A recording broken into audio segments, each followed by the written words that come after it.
It's not what's wrong with you, it's what's happened to you. I'm not going to just let them talk at me and get more dysregulated. Therapy should be a challenge. It should get us out of our comfort zone.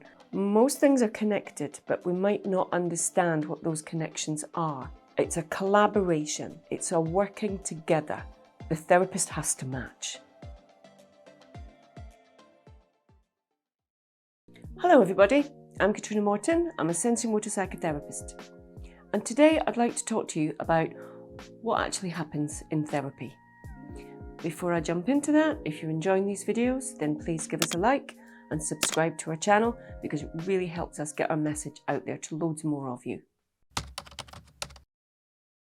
The therapeutic relationship is vital right from the get-go, from the contact through emails, phone. I always have a first consultation with someone online, sometimes on the phone, but preferably online, so they can see me and I can see them, and we can start kind of getting that feel for each other. Because if you're going to talk about really difficult things, if you're going to talk about things that you're struggling with and open up, then you've got to feel welcomed, safe, comfortable, and able to have this kind of backwards and forth, to really feel like your therapist is there for you, interested, listening, making sense of things, because it's the therapist that's going to help you unravel things and make sense of why past events are impacting you today, why things that have happened way back then still seem to be playing out in one shape or another today. Or if you don't think that's what's happening, then it's your therapist's job to help you make these connections, to see why all of these things, feelings, emotions, flashbacks, whatever it is, why they're coming up now. And of course, you know, what you can do to help those things. You've also got to really feel like your therapist gets it right from the get-go, that they're experienced in this, they understand what's going on, they're not spooked by anything that you say. And it's really important as well that you can read your therapist, that your therapist is honest, authentic, and the words match the body language. Because if we can't read someone, and if the therapist isn't kind of responding or giving much away, then that can be very, very triggering for people. We want to know that we're being heard and we're being related to and understood. Nervous systems, whether it's online or face-to-face, they kind of connect with each other. When I'm tuning into someone, you know, I'm listening to what they're saying, and I'm really tuning in to their nervous system, their body, all the little micro movements that are going on. So I can really get a feel for either how disconnected or connected or affected someone is by what they're saying. I also always want to know what's brought them into therapy, why now and why me? Because that brings the kind of, you know, the everyday, and not just beginning with, oh, the story of what happened, because, you know, that can be really problematic. That can be sometimes a can of worms to open.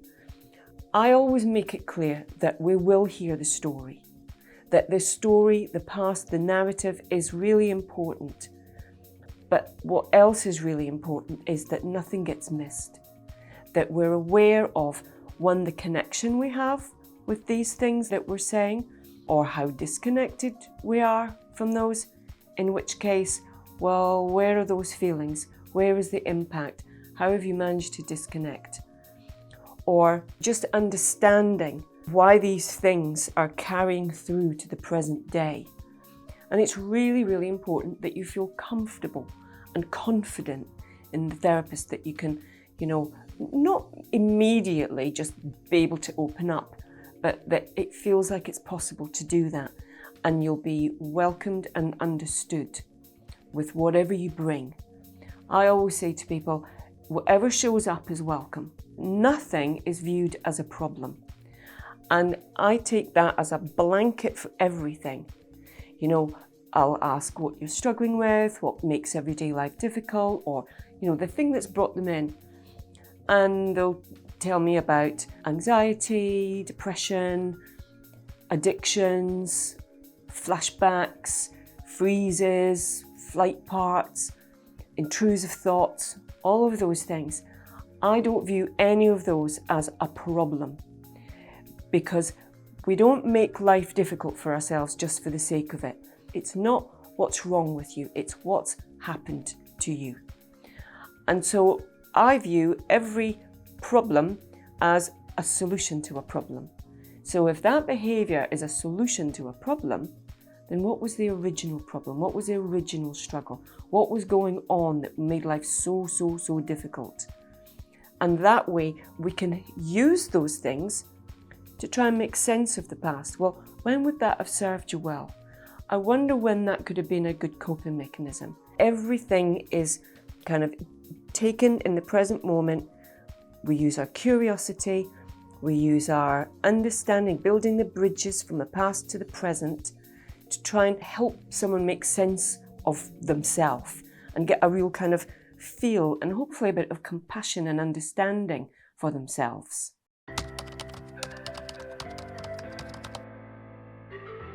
The therapist is in a really good position, a unique position, sitting in front of someone or sometimes side by side with them. And we're able to observe what's happening in the moment. You know, I talk about procedural learning a lot, and those things become unconscious, like driving the car. When you first start, it's like, oh my God, all these things. After a while, it's completely unconscious. You don't have to think about it. It's procedural. When we've been used to doing things and it's become really familiar, then a lot of these things, they'll become unconscious. We won't even be aware that we're doing them.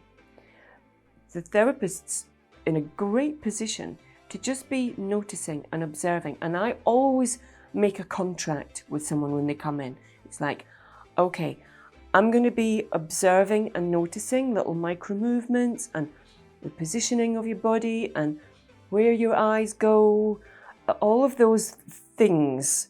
Yes, it's body language, but it's a lot more than that. And I make that contract right at the beginning. Is that okay? It might feel a little bit strange and a little bit uncomfortable at first, but my job is to help somebody demystify themselves.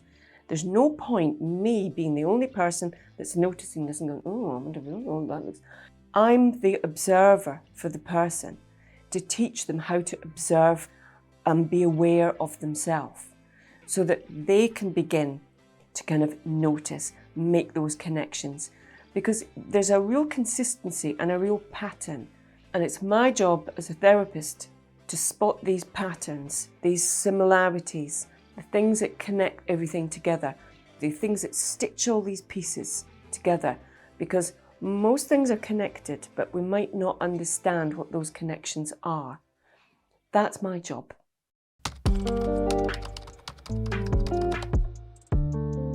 Everything that's happened out here, we've internalized in one way or another. It might only affect one particular part of the body, or if it's really triggering, it might start to affect the whole of my body. It might start to get really agitated or very still, but often it begins in a particular part of the body, the shoulder, the arm, the legs, there's something. It's the therapist's job to bring that to the attention of the client. So it's a backward and forth. It's a collaboration. It's a working together that we shouldn't ever feel judged or that we're doing something wrong. It's got to feel okay to be emotional about things. If people are really disconnected, then you've got to feel safe enough with your therapist to help you with that reconnection process and to be able to spot when something isn't working. We're collaborating, we're working with it, we're helping to read the language of the body and to understand what's been internalized and how it's showing up and how it affects us so that we can help it heal. so that we can get an understanding of how that wounding, how that event has impacted on the body, because that's a brilliant clue as to, well, what's going to be needed for that healing process. What was missing in that wounding that might be necessary and important in this present moment.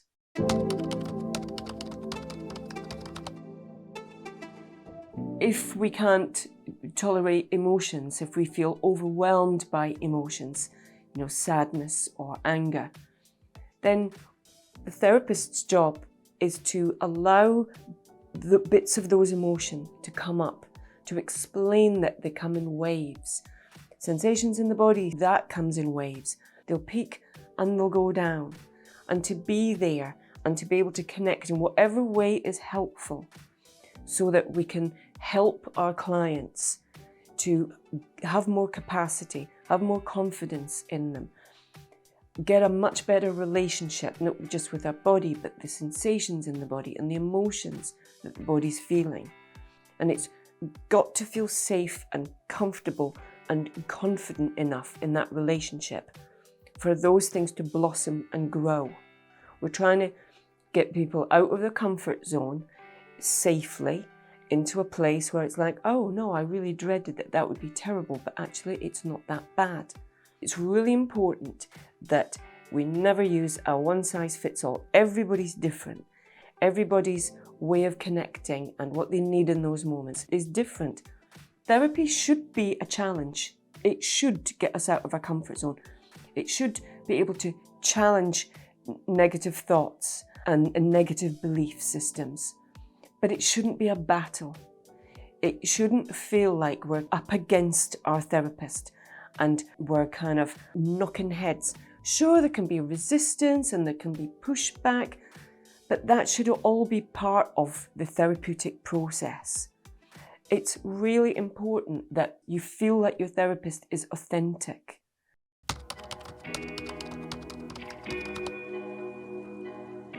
If we've had experience growing up or, just any time in our life where someone hasn't been direct or honest with us, we can sense something, but they're not communicating it. That makes us feel very uncomfortable. We like things to match. The therapist has to match. It's the therapist's job to be able to help the client understand the dynamic of what's being passed backwards and forwards in this moment, with no blame, no shame attached, just authentically what's happening in the moment. That way you can be curious, you can look at it for what it is, you can take it out of context, you can pull it to pieces, you can see how it relates to the past.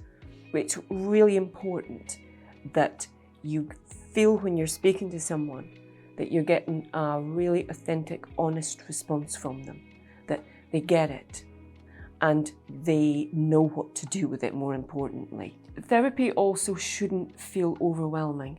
A lot of people worry that it's going to be a kind of repetition of what happened in the past, that if they were made to feel terrified, vulnerable, shamed, then they're going to have to relive all of those things in the therapeutic session. It shouldn't feel like that. It shouldn't be in any way a replication of what the original wounding was. It should be the polar opposite. To heal from something, we need the exact opposite to how things were done. And it's up to the therapist to get that, to make that connection, to see what's needed, to make those suggestions in the moment. It shouldn't feel like it's in any way making anything worse. We shouldn't be really dysregulated. Whatever shows up, you really need that kind of sense and evidence that it doesn't matter, your therapist has got this. That, if you begin to dissociate, okay, no worries, we'll get you back.